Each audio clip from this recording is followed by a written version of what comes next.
বাসার সামনে দুইটা বাইক এসে থামলো। সবাই বাইক থেকে নেমে পড়ল। আয়ান, দোস্ত তোরা তাহলে যা, আমিও বাসায় যাই। তুই যাবি কেন? বাসার ভিতরে চল। না, আজ যাব না রে, এমনিতেই তো প্রতিদিনই আসি। আচ্ছা যা তাহলে বল। আয়ান আর আভা বাড়ির ভিতরে চলে গেল। নিশি এখনও দাঁড়িয়ে আছে দেখে আবির কাছে আসলো, কপালে চুমু দিয়ে বলল, বাসার ভিতরে যাও, আমি তাহলে আসি, সাবধানে যেন। আর বাসায় পৌঁছে ফোন দিন। আচ্ছা, বলে বাইকে উঠে আবির শাসা করে চলে গেল। যতদূর অবধি আবিরকে দেখা যায় ততদূর পর্যন্ত নিশি রাস্তার দিকে তাকিয়েছিল। আবির চলে যাওয়ার পর নিশিও বাসায় গেল। সারাদিন ঘুরে বাসায় আসতে সন্ধ্যা লেগে গেছে। মামুনিরা, তোমাদের ঘোরাঘুরি লাগলো? ভালো লেগেছে বড় আম্মু। তুমি আমাদের সাথে গেলে আরও বেশি মজা হতো। আচ্ছা হয়েছে, এবার গেলে নিয়ে যাস কেমন? আচ্ছা বড় আম্মু, আমরা রুমে যাচ্ছি, খুব টায়ার্ড লাগতেছে। ঠিক আছে, যা ফ্রেশ হয়ে বিশ্রাম নে। রাতে খাবার টেবিলে আব্বু বলল, শোন আয়ান, আভা আর নিশি কালকে আমার একজন বন্ধুর মেয়ের বিয়ে, সেখানে আমাদের সবাইকে দাওয়াত দিয়েছে। আমরা ব্যস্ততার কারণে যেতে পারবো না, তাই তোমরা তিনজন আমাদের পক্ষ থেকে যাবে। আয়ান, ওদের দুজনকে দেখে রাখার দায়িত্ব তোমার। জানো তো বিয়ে বাড়িতে কত মানুষ থাকে। চিন্তা করো না ছোট আব্বু, আমি ওদের দেখে রাখবো। হ্যাঁ, তোমার ভরসা করতে পারি বলেই আমি নিশ্চিন্ত। আভা এত ছেলে মানুষই স্বভাব, ওকে সাথে সাথে রেখো। তুমি না বললেও ওকে সব সময় আলগে রাখবো, কারণ ও যে আমার প্রাণ পাখি। বিড়বিড় করে বলল আয়ান। কিছু বললি বাবা? না ছোট আব্বু, কিছু না। সবাই খাওয়া শুরু করলো। আর কথা নয়। খাবার শেষ করে আব্বু, বড় আব্বু, আয়ান ভাইয়া আর নিশি আপু উঠে সোফায় বসলো। আবার এঁঠো থালা বাসনগুলো গুছিয়ে বেসিনে নিয়ে গেল মেজে রাখতে। এ কি আভা, তুই থালা বাসন মাজতে আসছিস কেন? যা গিয়ে সোফায় বস, সবার সাথে আড্ডা দে। এসব করার জন্য আমি আর তোর আম্মু তো আছি। থাক আপা, একটু আধটু কাজ করুক, নয়তো শ্বশুরবাড়ি কিছু পারবে না, অন্যের কথা শুনতে হবে।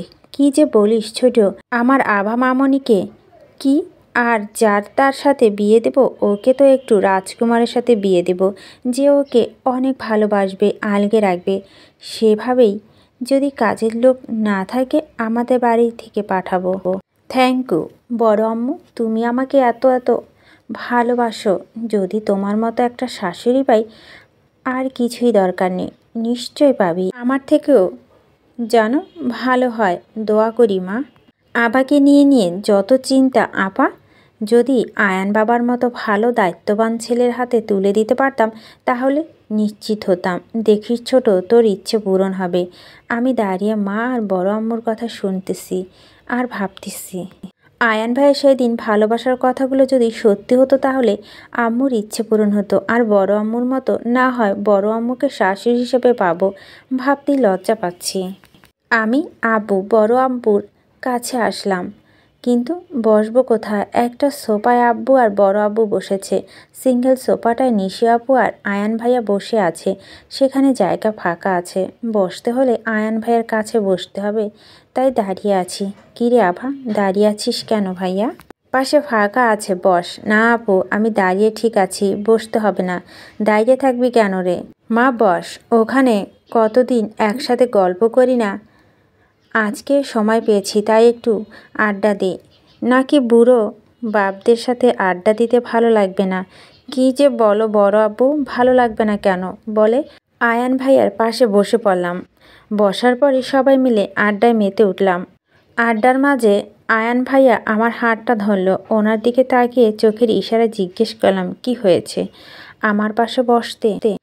এত সমস্যা হচ্ছিল যে সবাই বলার পরও দাঁড়িয়েছিলি?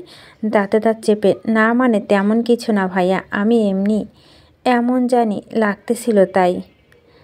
এই হনুমানটা যে কি করে আজ আমি শেষ। মনে মনে হাতটা ছাড়ুন, কেউ দেখলে সমস্যা হবে, হলে হবে, তাতে আমার কি? একটু আগে তো ভান নিচ্ছিলি বসবি, এখন এটা শাস্তি? গা ছাড়া ভাব নিয়ে বলল আয়ান ভাইয়া। আমি পড়েছি মহা জ্বালায়, ওনার হাত থেকে কিছুতে নিজেকে সরাতে পারছি না। ভয় লাগতেছে, যদি কেউ দেখে ফেলে কি হবে?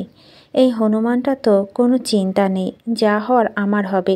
এখন আড্ডার মাঝে আমাদের দিকে কেউ তাকায়নি তাই দেখতে পায়নি। অনেক রিকোয়েস্ট করার পর হাতটা ছেড়ে দিল। তবে তার একটা শর্ত আছে, সেটা পরে মানতে হবে। হাত ছাড়ানোর জন্য সত্যনাশ শুনে রাজি হয়ে গেলাম। হাতটা ছেড়ে দিতে জোরে জোরে নিঃশ্বাস নিলাম। যাক বাবা, শেষ পর্যন্ত ছেড়ে দিল হনুমানটা। কিরে আভা, এমন হাঁফফাঁস করছিস কেন? মনে হচ্ছে কোথাও থেকে জোরে বেঁচে এলি। এলাম তো তোমার জল্লাদ ভাইয়ের থেকে। মনে মনে কই না তো আপু, আমি ঠিক আছি, আসলে গরম লাগতেছে তো তাই।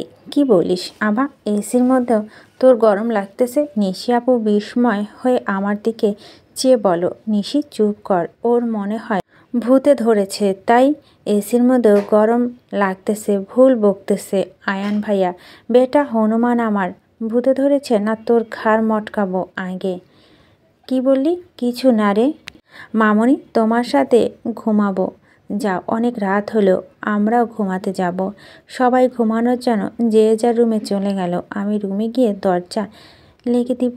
এমন সময় আয়ান ভাইয়া দরজা হাত দিয়ে আটকে ধরে রুমে প্রবেশ করে। ভিতর থেকে দরজা বন্ধ করে দিল। দরজা বন্ধ করলে কেন ভাইয়া? তো কি করব? আমার সত্যের কথা ভুলে গেলি? সত্য না শুনে আসলি কেন?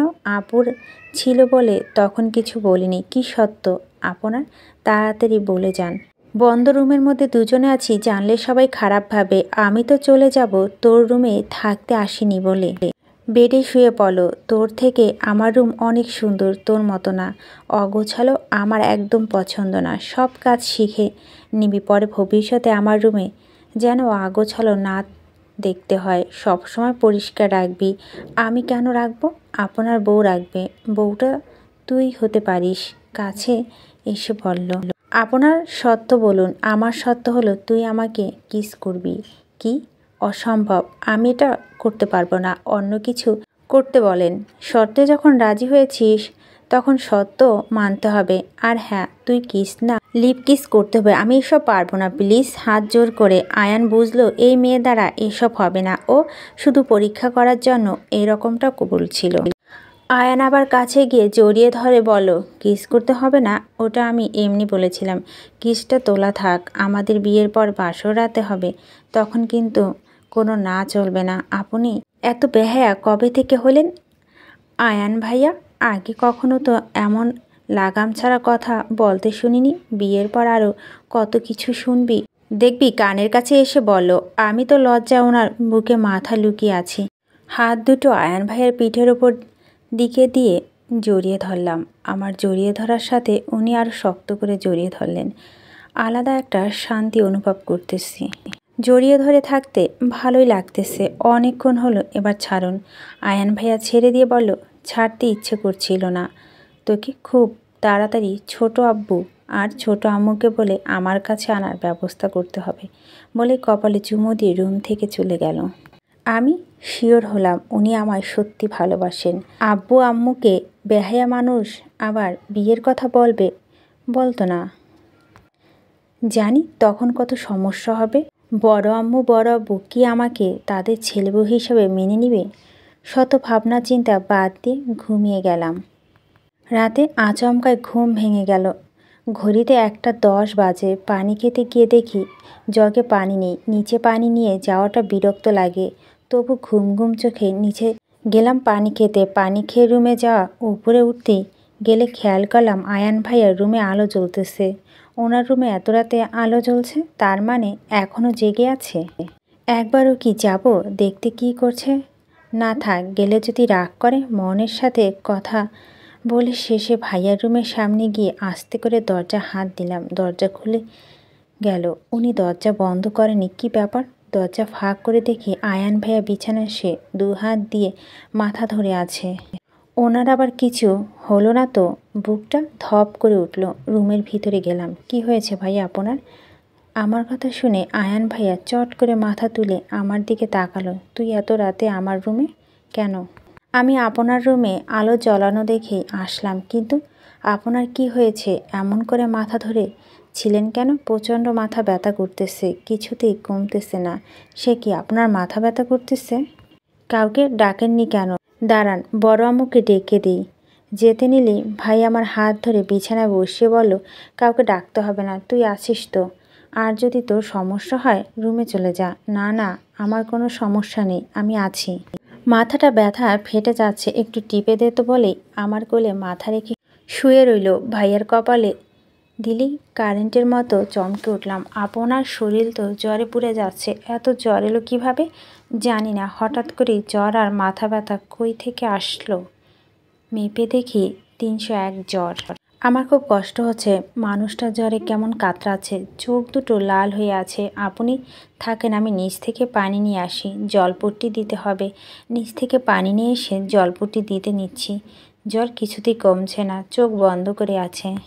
অনেক সময় পর ভাইয়ার মাথা তুলে দেখি ঘড়িতে 3টে বাজে। আবা, তুই যা, গিয়ে ঘুমিয়ে পড়। আপনি কি পাগল হলেন? আপনার জ্বর বেড়েই চলছে, কমছে না, আর আপনি আমায় ঘুমাতে বলছেন? ভাবলেন কিভাবে আপনাকে এই অবস্থায় রেখে আমার ঘুম আসবে? আপনি চুপচাপ শুয়ে থাকুন। তুই তো অনেক বড় হয়ে গেছিস আবা। কেমন আমাকে ধমকাচ্ছিস, কেয়ার করছিস, ঠিক যেন বউরা তাদের বরের জন্য করে। হ্যাঁ তো কি হয়েছে, আপনি আমার ভাই, এজন্যই করতেছি। কি বললি? আমি তোর ভাইয়া, এজন্য করতেছিস, আর অন্য কেউ না? আর কি? আয়ানকে রাগানোর জন্য বলল আবা। আয়ান কিছু বলতে যাবে আবা আটকে দিয়ে, কোনো কথা নয়, চুপ থাকুন। জ্বরের কথা বাইরে হচ্ছে না, তবু আপনার ফাইজলামি গেল না। সারা রাত জলপট্টি দিয়ে জ্বর কিছুটা কমেছে। ভোরের দিকে আবার নিজের রুমে যেতে নিলে আয়ান ঘুমের ঘুরে আবার হাত পেঁচিয়ে ধরে ঘুমালো। আভা অনেক ঘুম পাচ্ছিল, তাইও ওখানে খাটে গা লাগিয়ে ঘুমিয়ে পড়ে। সকালে আয়ানের ঘুম ভাঙে, চোখ খুলে দেখে আবার খাটে বসে ঘুমিয়ে আছে। ও একটা হাত ওর হাতে, মুগ্ধ হয়ে তাকিয়ে আছে আবার দিকে। কেন তোর মুখে এত মায়া বলতে পারিস? তখনই আয়ান ওর আম্মু রুমে আসলো। আয়ান বাবা, উঠলি? উনি আভাকে আয়ানের রুমে দেখে একটু অবাক হলো। আয়ান এর আম্মুর ডাকে আভাও জেগে উঠল। আভা, মামুনি, তুমি এ রুমে কী করছো? বড় আম্মু, তুমি আমাকে ভুল বোঝো না। আবার রাতে সব কথা খুলে বলো। আয়ান, তোর জ্বর আমাকে বলিসনি কেন? দেখি জ্বর আসে নাকি। কপালে হাত দিয়ে দেখলো জ্বর আছে, তবে অনেক কম। আম্মু, এত চিন্তা করো না, তোমার বৌমা তো ছিল। বৌমা মানে? আম্মু আমি ঘোড়াই পেঁচাইয়া বলতে পারি না, তাই সোজাসুজি বলতেছি। আমি আভাকে ভালোবাসি আর ওকে বিয়ে করতে চাই। আশা করি তোমার কোনো আপত্তি নেই। উনি আয়ান আর আবার দিকে চেয়ে আছে। আবার মাথা নিচু করে আছে। কি দরকার ছিল বড় আম্মুকে বলার? আপত্তি থাকবে কেন? আবা মামনি তো আমার লক্ষ্মী মেয়ে হয়ে হাসলো। আম্মু, তুমি কিন্তু এখনই কাউকে কিছু বলবে না। কয় মাস যাক আবা এইচএসসি পরীক্ষাটা দেখ, তারপর আমি ছোট আব্বুর কাছে আভাকে চাইবো। আশা করছি ছোট আব্বু না করবে না, ওকে কাউকে বলবো না। কী রে মামনি, আমার ছেলেকে ভালোবাসিস অথচ আমরা কেউ জানতেই পারলাম না? না বড় আম্মু, তেমন কোনো ব্যাপার না। উনি হয়েছে আর বলতে হবে না, বুঝেছি সব। এখন শুধু আমার ছেলের বউ হওয়ার জন্য তৈরি হোক, বুঝলি? মা ছেলের কথা শুনে আমি তো লজ্জায় মরে যাই অবস্থা। লজ্জা থেকে বাঁচার জন্য বড় আম্মুকে বললাম আমি ফ্রেশ হয়ে আসি বলে দৌড়ে রুম থেকে বাইর হয়ে আসলাম। আমার দৌড়ে আসা দেখে মা ছেলে হাসতে হাসতে শেষ। মেয়েটা এখনও বাচ্চাই রয়ে গেল, ছোট। ওকে নিয়ে অনেক চিন্তায় ছিল, কোথায় বিয়ে দিবে, মানিয়ে চলতে পারবে কি না এই নিয়ে। এখন চিন্তা হলো ঘরের মেয়ে ঘরে থাকবে। তোর ছোট আম্মু চাইতো তোর মতো কারো হাতে যেন আভাকে তুলে দিতে পারে। তোর ছোট আম্মু আশা পূরণ হতে যাচ্ছে। তোর মতো নয়, তোকেই জামাই হিসেবে পাবে। অবশ্য আমি ভেবে রেখেছিলাম তোর আব্বুকে বলবো আবার সাথে তোর বিয়ের কথা, কিন্তু তার আগেই তোরা ভালোবাসায় জড়িয়ে গেছিস, আমাদের সুবিধে হলো। এখন তোর ছোট আব্বু আর বড় আব্বুকে বলে রাজি করানো। হ্যাঁ আম্মু, সময় হোক আব্বু আর হবু শ্বশুর মশাইকে ঠিক রাজি করাবো। এখন বাজে সকাল 8টা, সবাই রান্না করতে ব্যস্ত। আবার সেই আয়ানের রুম থেকে দৌড়ে এসে নিজের রুমে ঢুকেছে আর বাইর হয়নি। নিশি, যা তো সবাইকে নাস্তা করার জন্য ডেকে নিয়ে আয়। আর শোন, আয়ানকে বলিস আসতে হবে না, ওর খাবার উপরে পাঠিয়ে দেব। দরজায় কড়া নেড়ে ডাকলো, এই আবার নিচে আয়, নাস্তা করতে ডাকছে। আপু তুমি যাও, আমি আসছি। নিশি ওর আব্বু ও আবার বাবাকে ডেকে আয়ানের রুমে গিয়ে বলল, ভাইয়া তুমি কি নিচে যাবে নাস্তা করতে নাকি রুমে খাবে? না আমি নিচে যাব, তুই যে আমি আসছি। সবাই নাস্তা করতে বসে পড়েছে। আয়ান কইও খেতে আসলো না, ওর তো ওষুধ আছে খাওয়ার পরে। আয়ানের বাবা, আমি ওকে নিচে আসতে বারণ করেছি, ও খাবার উপরে পাঠিয়ে দিব। আয়ানের আম্মু, কাউকে উপরে খাবার পাঠাতে হবে না, আমি এসে গেছি, সবার সাথে খাবো। বাবা তুই অসুস্থ শরীর নিয়ে কষ্ট করে নিচে আসতে গেলি কেন? মা আমি এখন সুস্থ আছি, জ্বরও কমেছে, নেই বললেই চলে। তোর সাথে পারবো না বাপু, খেতে বসায়। আয়ান বাবা তুমি তো অসুস্থ, তাহলে আমার বন্ধুর মেয়ের বিয়েতে যেতে পারবে না, তাই ভাবছি আজকের কাজটা ক্যান্সেল করে আমায় যেতে হবে। বন্ধু অনেক করে বলেছে বাসায় যেতে, যদি না যাই বিষয়টা খারাপ দেখায়, তাই না? ছোট আব্বু তোমাকে কাজটা ক্যান্সেল করতে হবে না, আমরা বিয়ে বাড়িতে যাচ্ছি, কিন্তু তুমি তো অসুস্থ। আমি এখন ঠিক আছি, দেখো আগের মতো ঠিকঠাক। তাহলে তোমরা তিনজনই দুপুরে বেরিয়ে পড়িও। আয়ান আবিরের নাম্বারে ডায়াল করার সাথে ধরে হ্যাঁ বলো। আজকে ছোট আব্বু বন্ধুর মেয়ের বিয়ে বাড়িতে যাব, রেডি থাকিস। মানে আমি কেন রেডি থাকবো না বুঝে? কারণ তুইও আমাদের সাথে যাচ্ছিস, বাসার বড়রা কেউ যাবে না, আমি আবার নিশি যাব, সাথে তুইও যাবি। তোরা যা, আমি যাব না রে, আমি কোনো কথা শুনতে চাই না, তোকে যেন 1 ঘন্টার মধ্যে আমার বাসায় দেখি। বলে আয়ান ফোনটা কেটে দিল। একে নিয়ে আর পারি না, আসলে আমি অনেক ভাগ্যবান, যার কারণে আয়ানের মতো একজন বন্ধু পেয়েছি। আয়ান শুধু আমার বন্ধু না, ও আমার ভাই। সেই দিনটা এখনও মনে আছে, যেই দিন বাবা হারিয়ে যখন কান্নায় ভেঙে পড়েছিলাম, তখন আয়ান কাঁধে হাত দিয়ে ভরসা দিয়েছিল। ওর ভরসা পেয়ে জড়িয়ে ধরে কেঁদেছিলাম। নিজে নিজেই সব ভাবছিল আবির।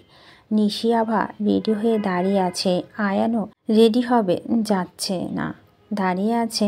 তবে নিশি বলল, ভাইয়া আমরা রেডি, তাহলে দাঁড়িয়ে আছিস কেন, চল যাই, একটু অপেক্ষা কর, আবির আসুক। নিশি ভাইয়ের দিকে চেয়ে বলো, আবির ভাইয়া আমাদের সাথে যাবে?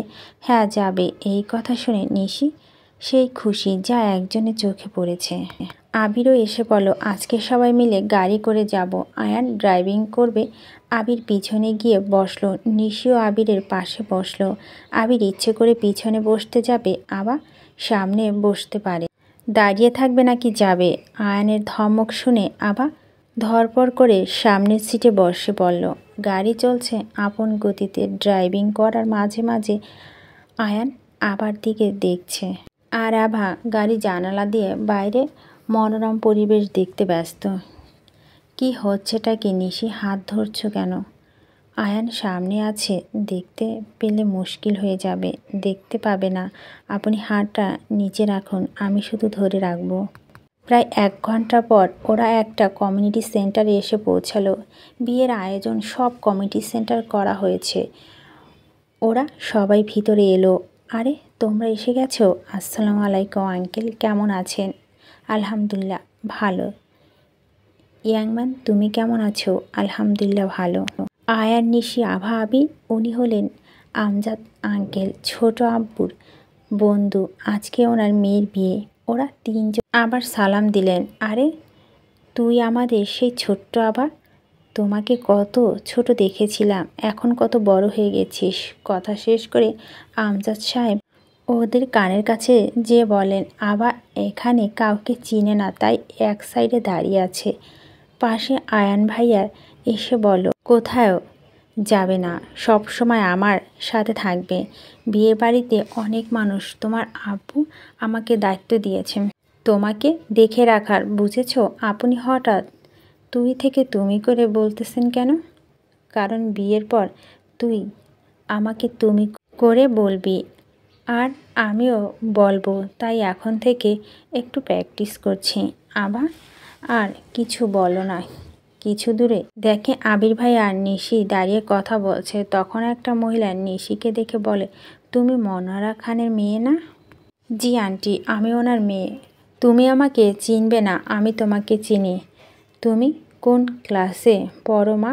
এই তো আন্টি এবার অনার্স প্রথম বর্ষে। বাহ, খুব ভালো। তোমার বাবার নাম্বারটা দেওয়া যাবে না? মা, আমার কাছে ছিল কিন্তু হারিয়ে ফেলেছি। নাম্বার চাও? আবির একটু সন্দেহ করে চলছে ওই মহিলার মাথায়। নিশি মহিলাকে না চাইতো নাম্বার দিতে বাধ্য হলেন, মুখের ওপর না করা যায় না। ভালো থেকে মা, খুব তাড়াতাড়ি আবার দেখা হবে বলে মহিলা মুচকি হেসে চলে গেল। বিয়ের শেষ দিকে ওরা সবাই খেতে বসলো। খাবারের সময় আবার গলা খাবার আটকে যায় ও কাশতে থাকে। আয়ান তাড়াতাড়ি পানির গ্লাস এগিয়ে নিয়ে মাথায় হাত দিয়ে আসতেই থাবড় মারল। ঠিক আছিস এখন? হ্যাঁ ঠিক আছি।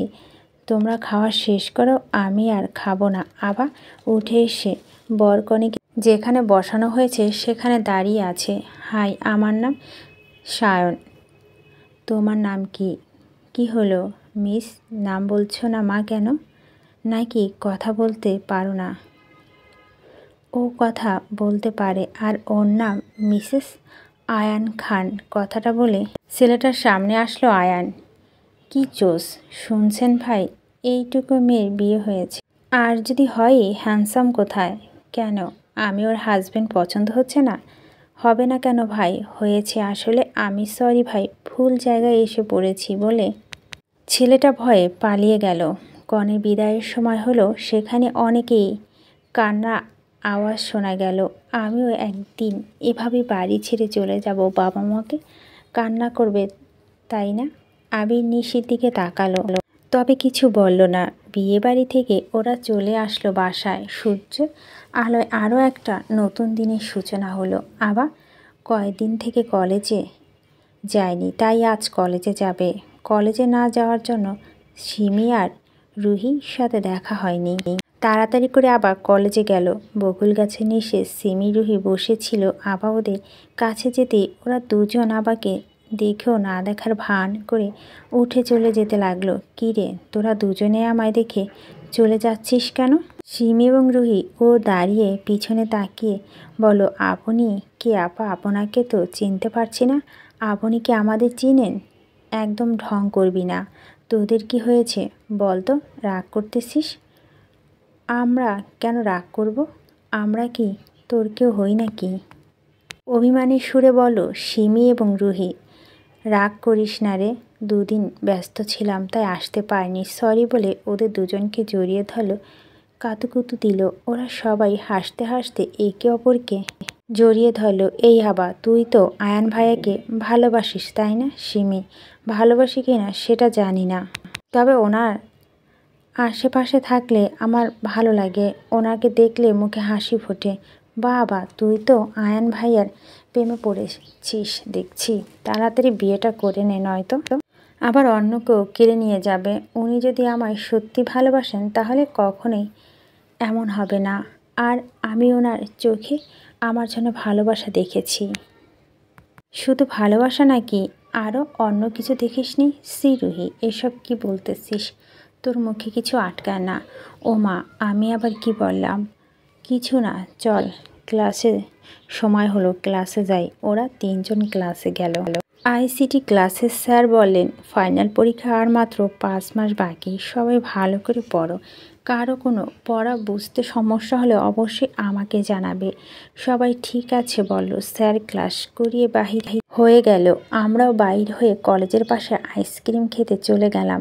যে গরম পড়েছে, আইসক্রিম খেয়ে যদি একটু স্বস্তি পাই।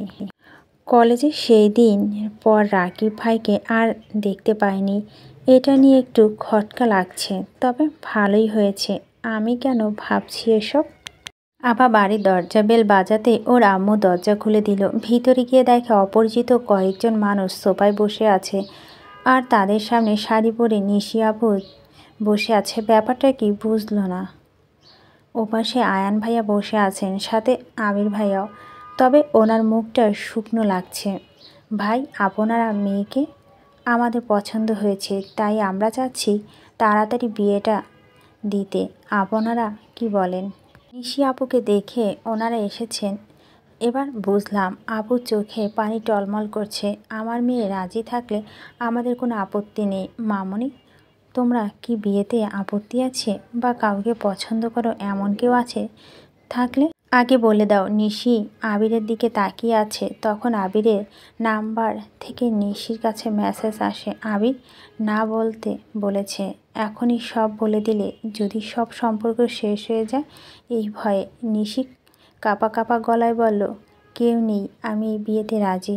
আবার নিশির কাছে গিয়ে আস্তে আস্তে বলল, এসব কি বলছো আপু? তুমি বিয়েতে রাজি হচ্ছ কেন? তুমি তো আবির ভাইকে ভালোবাসো। আমার কি করা আছে বল? আবির নিজেই রাজি হতে বলছে। আলহামদুলিল্লাহ, তাহলে তো হয়েই গেল। সবাই রাজি, এখন শুধু ডাকবো কাজী। আপু, তোমাদের সবাইকে আমার কিছু বলার আছে। কি কথা আয়ান? পরে বলিস, এখন বিয়ের দিন তারিখটা ঠিক করি। না আব্বু, আমার এখনই বলতে হবে, নয়তো দুজন ভালোবাসা শেষ হয়ে যাবে। মানে কাদের কথা বলছো আয়ান? ক্লিয়ার করে বলো। আবু, নিশি আর আবির একে অপরকে ভালোবাসে, তাই এই বিয়েটা ক্যান্সেল করে দাও। আয়নের কথা শুনে সবাই অবাক। আভা বাদে, কারণ ও নিজেও জানে নিশি আর আবির। ও অবাক হয়ে এটা ভেবে যে আয়ান কিভাবে জানলো ওরা দুজন দুজনাকে ভালোবাসে। কি বলছে আয়ান? হ্যাঁ আম্মু, আমি ঠিক বলছি। নিশি। আব্বু নিশির কাছে গিয়ে গম্ভীর মুখে বলল, আয়ান যে কথাটা বলল সেটা কি সত্যি? নিশি কি বলবে? মিথ্যা বলে লাভ নেই, তাই বলো, হ্যাঁ আব্বু, আমি আবির ভাইয়াকে ভালোবাসি, তবে আমি তোমাদের অবাধ্য হতে চাই না। আবির নিজেই বলেছে তোমরা যার সাথে বিয়ে দেবে তাকে বিয়ে করব বলে কান্নায় ভেঙে পড়ল। নিশির মাথায় হাত রেখে বলল, তুই আবিরকে ভালোবাসিস, সেটা বললি না কেন? বললে কি আমি না করতাম? এতটা খারাপ বাবা আমার মনে করিস? না আপু, তুমি আমার সবচেয়ে ভালো বাবা বলে জড়িয়ে ধরল মনোয়ারা খান। আবির, এদিকে আসো, তুমি তো আমাদের কাছে লোক, তাহলে তুমি কেন বললে না নিশিকে ভালোবাসো? আসলে আঙ্কেল, আমি ভেবেছিলাম কয়দিন পর আম্মুকে আপনাদের কাছে পাঠাবো, কিন্তু তার আগে দেখি পাত্র ওকে দেখতে এসেছে। সবার সামনে যদি বলতাম ওকে ভালোবাসি, তবে যদি আপনারা সম্মান যেত এই ভয়ে। তুমি আসলে অনেক ভালো, তোমার চেয়ে নিশির জন্য উপযুক্ত আর কেউ হতে পারে না। কালকে তোমার আম্মুকে আমাদের বাসায় বিয়ের প্রস্তাব নিয়ে আসতে বলবে। ধীরে ধীরে সবাই উপরে চলে গেল। নিচে শুধু আয়ান, আবির, নিশি আর আবার রয়েছে। ধন্যবাদ দোস্ত, তুই আমার জীবনের সবচেয়ে দামি জিনিসটা পাইয়ে দিলি, আর তুই হলি সেটা হারিয়ে ফেলতাম। আয়ানকে জড়িয়ে আবির কান্নার স্বরে বলল কথাগুলো। স্বর কিসের দোস্ত? তুই আমাকে কিছু বলিস না, আর আজকে চুপ ছিলি কেন? আমি যদি না বলতাম কি হতো? তুই আমাদের সম্পর্কের কথা কিভাবে জানলি? সেই দিন ছাদে যেতে গিয়ে দেখি তোদের মুখ ভালোবাসার কথা শুনেছি। আয়ান তাদের কথা শুনেছে মানে জড়িয়ে ধরেছিল সেটাও দেখেছে। ইস, কি লজ্জা। নিশি বড় ভাই দেখেছে বলে। আভা, চলো ওদের একটু আলাদা কথা বলা সময় দেই বলে আভাকে নিয়ে উপরে চলে আসলো আয়ান। নিশি কান্নার কারণ এখনও নাক টানতেছে দেখে আবির কাছে গিয়ে নিশিকে জড়িয়ে ধরল। ছাড়ো, এখন জড়িয়ে ধরছো কেন? তখন তো খুব বিয়ে করে নি বলেছিলে, বলে সরে যেতে চাইছিলে, কিন্তু আবির নিশিকে আরও ঝাপটে ধরল। আবিরকে জড়িয়ে ধরে নিশি কান্না করতেই আছে। এই নিশি, কান্না বন্ধ করো। আর কত কাঁদবে? তোমার চোখে জল মানায় না। কালকে আম্মুকে নিয়ে আসবো, আর খুব তাড়াতাড়ি তোমার বিয়ে করে আমার কাছে নিয়ে আসবো।